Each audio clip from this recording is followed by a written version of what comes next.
A lot of political journalists, a lot of surrogates out there. We've seen California Governor Gavin Newsom out there, Senator Ralph Warnock, of course, of the great state of Georgia. Also seen Vivek Ramaswamy here, surrogate for former President Trump, and maybe his biggest surrogate, right? Someone who's related to him, someone who married into the family here, Lara Trump, but also someone who's taken on a huge role now as co-chair of the Republican National Committee. Lara, thank you so much for being here. Great. Thanks for having me. Take us inside the campaign if you can, right? What does debate prep really look like for your father-in-law?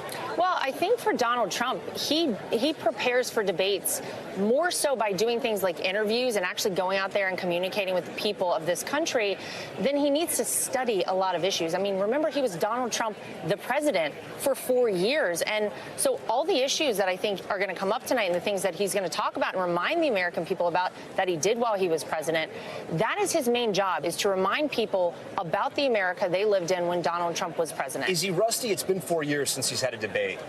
Well, I don't think so. I think you see him, again, doing interviews. You see him out there, of course, on the campaign trail doing rallies. And he's, no different than he was 4 years ago. Did you honestly think this moment would happen? Because there was a thinking, and President Trump has said this as well, that he didn't think Biden would agree to any debates. Did you think we would ever be here? That is a great question.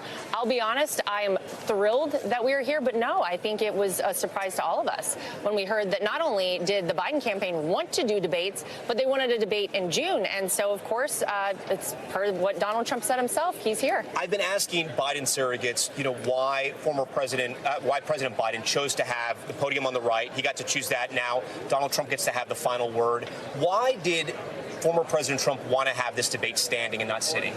Well, I assume it's because he feels that that's a good way to test out somebody's durability and viability. And I think clearly there are a lot of questions about Joe Biden and can he do it? And unfortunately, that's been the focus, where the focus, I believe, should be on the country we're living in. Does it feel like your life is actually trending in the right direction for people? There have been questions and attacks, though, also on your father-in-law about his age and whether he's all there. Are those fair? I think it's completely ridiculous. What is the rationale for that? The difference is you look at Joe Biden oftentimes kind of staring off blankly, really getting tripped up on a lot of his words, not really feeling like he's all cohesively there. And I think it does make a lot of people say, what's going on here? This is the leader of the free world. But I mean, to be fair, your father-in-law also was talking about Nancy Pelosi, and he kept saying Nikki Haley, right? And then he recently was talking about sharks and a shark attack and getting electrocuted, and people were like, what is he talking about? Yeah. I mean, those things do happen, though. You got to admit. Well, mistakes do happen. The mistakes happen, but the comparison between Donald Trump and Joe Biden in this term is I mean, it's incomparable. You can't even equate the two. So the Biden campaign has been on offense here, right? They almost took a page out of your guys' campaign playbook. Mary Trump is here, someone who is part of your family, but not very well liked. There's also a billboard. I want to put it up for our viewers. I want to show you. I don't know if you've seen the billboard, but the DNC bought a billboard here in Atlanta. Very nice. They put it up. This is what it says: Donald, welcome to Atlanta. For the first time since becoming a convicted felon, congrats or whatever. Oh, yeah. So they're getting aggressive, and they're trying to get under the skin of your father-in-law. Is it going to work? Well, I think that the point of that is to remind people that Donald Trump is a convicted felon. And I think that has been part of the tactic. And unfortunately for the Democrats, I don't think it's worked. You saw that it changed nothing in terms of polling post-verdict for Donald Trump. In fact, we raised in 48 hours $70 million. 30% of that money came from people who had never once donated to Donald Trump in any election cycle.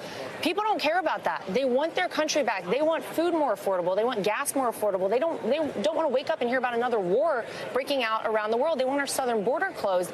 These are the issues that matter to people. So look, if you think about getting under Donald Trump's skin, man, they've been coming on strong with Donald Trump for 9 years. I don't think a billboard is going to be a problem. Do you think former President Trump is going to get a fair debate tonight?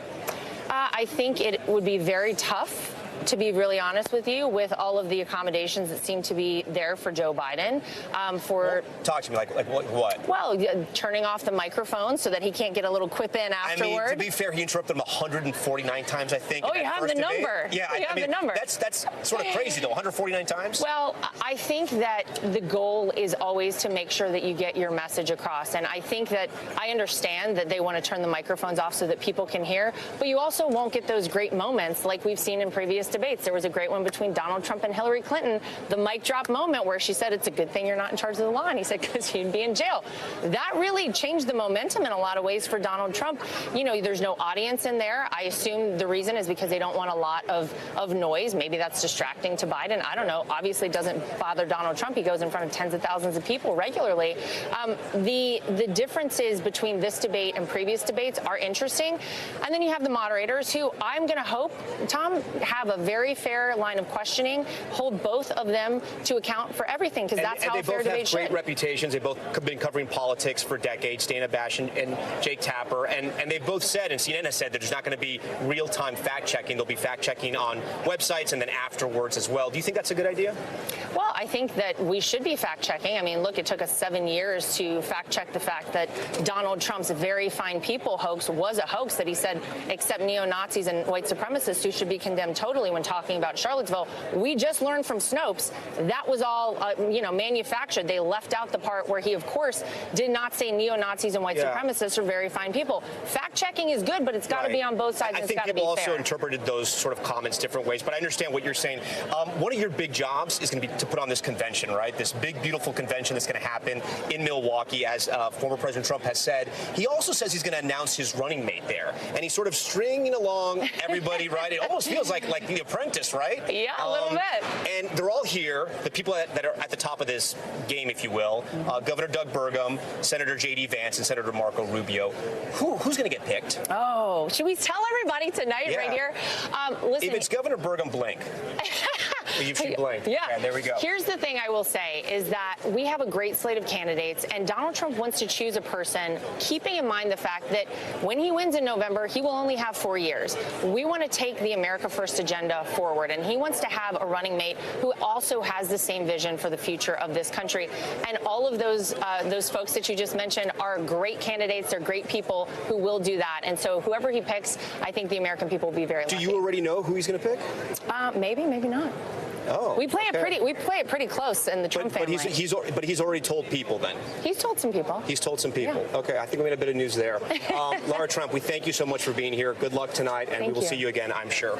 Thanks for watching. Stay updated about breaking news and top stories on the NBC News app or follow us on social media.